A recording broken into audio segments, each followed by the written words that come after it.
Super. Arben?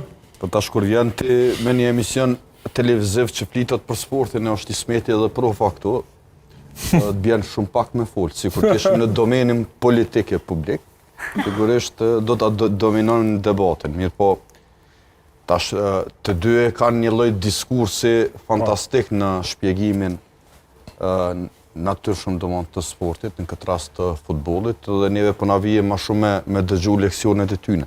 Po megjithatë, unë edhe poshtë thash, po edhe kur më pyetët për preferencat e mia, thash Anglia dhe Franca, këtë rast Franca.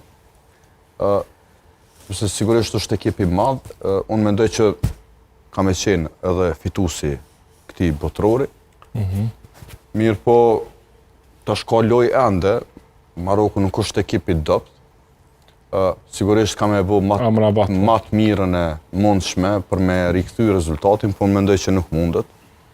Edhe ajo që tha Ismeti që mundet ndoshta me marrë edhe një do i gol më shumë. Në fakt, tashmë këto janë çerek finalet, tash në fund, domethënë po ngushtohet rrethi sa më shumë edhe do t'i shohim pra luanët e futbollit të cilët jam synë pra që t'jenë fitus të kupës. Ermal, ti a e shen do një gjas të Marokut në këndeshje edhe pas i golit të Mbappés tash? Unë e menoj Maroko mund me shku